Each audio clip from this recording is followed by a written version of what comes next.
அங்கே போன உடனே ரயில்வே கேட் போன உடனே எனக்கு அந்த செடி தாங்க ஃபஸ்ட்டு கண்ணில் பட்டுச்சு. இந்த செடியெல்லாம் பார்க்கும்போது அப்படியே இந்த இலைலாம் வந்து அப்படியே லப்பர் இலை மாதிரி ஒரு செடியும். இது வந்து மணி பிளான்ட்டு.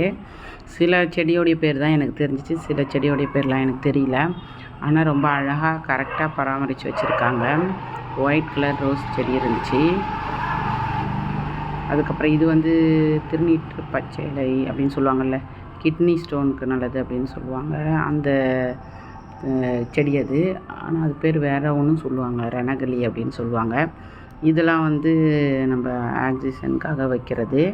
இது எங்கள் வீட்டில் இருக்குது. இந்த செடியெல்லாம் வச்சுருந்தாங்க. இது வந்து ரொம்ப டிஃப்ரெண்ட்டாக இருந்துச்சுங்க. இது தான் பிளான்ட்டு. ரொம்ப அழகாக இருந்துச்சு. அதாவது மூங்கில் அப்படின்ற ஒரு இதை சேர்ந்தது அப்படின்னு சொல்லிட்டு சொன்னாங்க அங்கே இருக்கிறவங்க. இது பார்த்தா ரம்ப இலை மாதிரியே இருந்துச்சு. ஆனால் இது வந்து ரம்ப இலை இல்லை, இது ஒரு வகையான செடி அப்படின்னு சொன்னாங்க. எல்லா செடியுமே நல்லா பசுமையாக அழகாக இருந்துச்சு. கரெக்டாக எல்லாத்தையும் வந்து மெயின்டைன் பண்ணுறாங்க. அந்த இலை வந்து அப்படியே தொடுறதுக்கு சில்லுன்னு இருக்குது. அதுக்கு தான் நான் மறுபடியும் தொட்டு பார்த்தேன். ஜில்லுன்னு இருக்குது, அப்படியே ஐஸ் செடியை தொடுற மாதிரி. அதுக்கப்புறம் இந்த செடி நம்ம வந்து கிறிஸ்மஸ் ட்ரீ மாதிரி அது அப்புறம் இது வந்து நம்ம ஸ்கூல்லலாம் இருக்கும்ல, பிச்சா வந்து ஒயிட் கலரில் பால் வரும் அந்த செடி. அப்புறம் வந்து துளசி, கருந்துளசி, சாதா துளசி, இந்த பிளான்ட் எல்லாமே இதெல்லாம் லைட்டாக தண்ணி ஊற்றினாலே போதும், அழகாக வளரும்.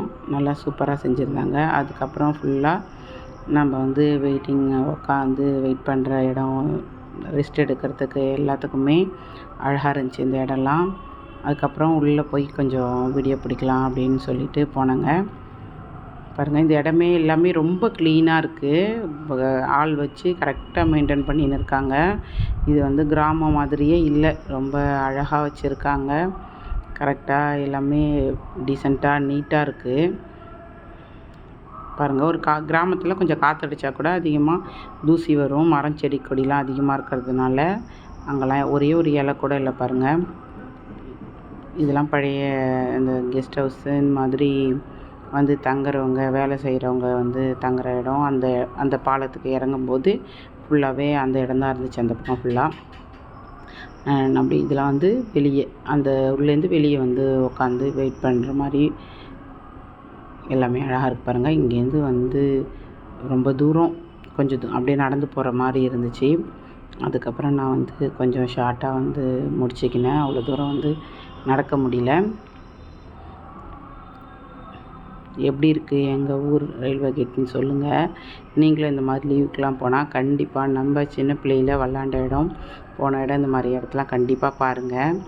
நிறைய டூரிஸ்ட் ஸ்பாட்லாம் போகலாம். இந்த மாதிரி இடத்துக்கு தான் நம்ம டைம் ஒதுக்கி போகணும் கண்டிப்பாக. அதுக்கப்புறம் வீடியோ பிடிச்சிட்டு அதுக்கப்புறம் கை கழுவிட்டு நாங்கள் சாப்பிட்லாம் அப்படின்னு சொல்லிட்டு ரெடி ஆகிட்டோம். கண்டிப்பாக என் வீடியோவுக்கு உங்களுடைய கமெண்ட்டை கண்டிப்பாக போடுங்க. ஓகே, டாட்டா, பாய்.